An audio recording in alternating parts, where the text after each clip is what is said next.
नमस्कार मित्रांनो, आपलं स्वागत आहे या व्हिडिओमध्ये.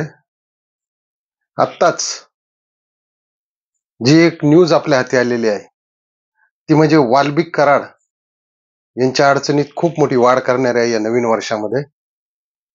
कारण या ठिकाणी कोर्टाने जी खंडणीची केस होती त्याबरोबर सीआयडीने हेही त्या ठिकाणी कोर्टाला सांगितलं की या संतोष भाऊ देशमुख यांच्या खुनाचा गुन्हा आणि याचा संबंध आहे, आम्हाला यासाठी 14 दिवसाची पोलीस कोठडी हवी आहे. ती कोर्टाने पण मित्रांनो मान्य केलेली आहे. म्हणजे खऱ्या अर्थाने या नवीन वर्षात आता आपले संतोष भाऊ देशमुख जे आहेत त्यांना न्याय मिळायला सुरुवात झालेली आहे मित्रांनो. आणि त्या ठिकाणी त्यांच्या प्रॉपर्टीच्या पूर्ण चौकशा सुद्धा होऊन त्या सील सुद्धा करण्याचा प्रयत्न या ठिकाणी सीआयडीचा असणार आहे.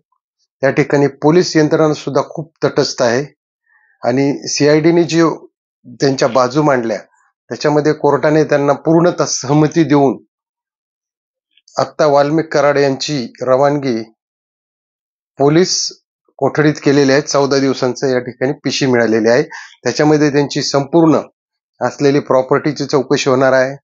संतोष भाऊ यांचं जे 9 तारखेपासून घडलेली जी घटना आहे त्याची A to Z चौकशी या ठिकाणी सीआयडी उजेडात आणणार आहे मित्रांनो. म्हणजे त्या ठिकाणी कोण कोण जे असतील, जे मोहरे आहेत त्यांचं तर काही नाही, ते संपणारच आहेत. पण जे कोण काही या ठिकाणी ज्यांचं काही काम आहे, जे वाल्मिक कराड म्हणत होते की माझा हात नाही याच्यामध्ये, तर सीआयडी या ठिकाणी A to Z पुरावे या ठिकाणी गोळा करून पूर्ण प्रॉपर्टीची सुद्धा चौकशी करणार आहे, खंडणीची चौकशी करणार आहे, त्या कंपनीची सुद्धा चौकशी करणार आहे. या सगळ्या गोष्टी या ठिकाणी याची बाजू सीआयडीने या ठिकाणी मजबूत मांडून या माणसाला या ठिकाणी कोठडी मागितली आणि ती कोर्टाने मान्य केली. म्हणजे खऱ्या अर्थाने एका गरीब घरच्या एका होतकरू मुलाला या ठिकाणी एक न्याय मिळाला. ह्या न्याय देवतेचे सुद्धा खऱ्या अर्थाने आभार मानावे लागतील मित्रांनो.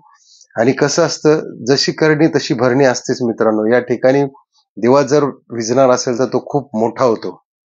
आणि याच प्रकारच्या समभ्रमामध्ये वागणाऱ्या काही लोकांनी राजकीयतेचं बळ हाताखाली घेऊन याचा गैरफायदा घेऊन एका गरीब होतकरू एका आईच्या मुलाची हत्या केली. हे खूप दुर्दैवी घटना आहे मित्रांनो. याचे भोग तर यांना भोगावेच लागणार आहेत.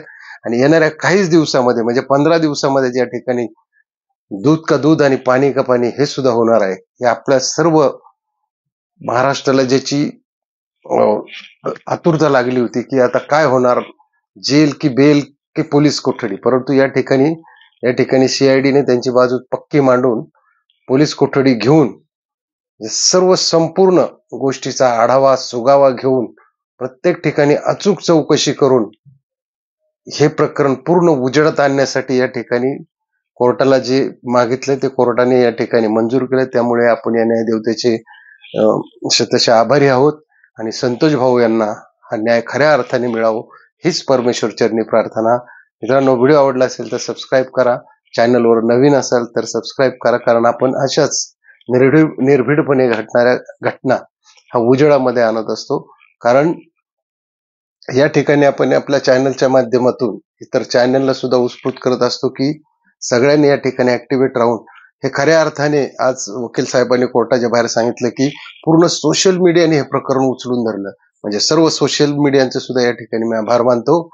आणि मित्रांनो, या ठिकाणी थांबतो. धन्यवाद. जय हिंद, जय महाराष्ट्र.